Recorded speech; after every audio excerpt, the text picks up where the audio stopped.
Nick Tammaro here for the In the Money Media Network, our first Pick 6 carryover of the Belmont Spring Summer Meet. And it's a real Pick 6. This is the dollar minimum. Of course, 24% takeout with the carryover on Thursday afternoon and a good 9-race card on tap. The Pick 6 is going to kick off in race number 4. In lieu of a play of the day, I'm going to give you a Pick 6 run through, and it starts in that 4th race. Number 1, Miss Mimi, looks to me to be the horse to beat on paper. I think you're probably going to want to go 3 deep. I'm going to start it off with the 1, 3, and 8 and think there's upset potential with Take Charge Tina as well as Lovely Lady Lexi potentially in that kickoff leg. Moving to the second leg, this is a spot where I think you can pretty confidently single number 3, Technical Analysis. I think she looks like a potential graded stakes caliber filly after a couple of very promising efforts as a 2-year-old. She comes back off a layoff. This is a barn you can definitely trust making this kind of move, as they've always consistently done very well with horses coming off the bench. I think she's just quite a bit better than her rivals in this spot. Moving on to a really difficult 6th race where I sided with Mystery Messenger, but I think you're going to want to go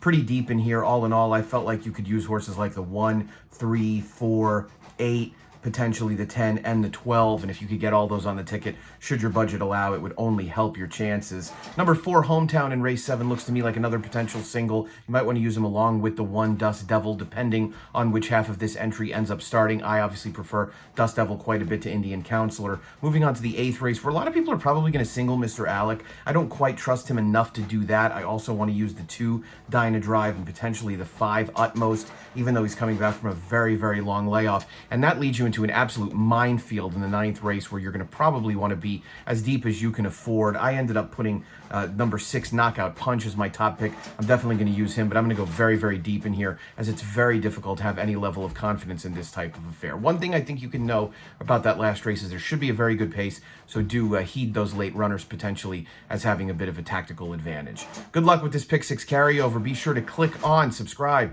to the In the Money Media Network in your podcast app. There's a podcast with Jonathan Kinchin and Pete Fornatal and myself that we taped the other day talking about this sequence. We go race by race, give you ideas on horses to use and how to strategize. Also a ton of content available regarding Saturday's Kentucky Derby, including the Monster Pod available on this YouTube page. Best of luck. I'll see you tomorrow.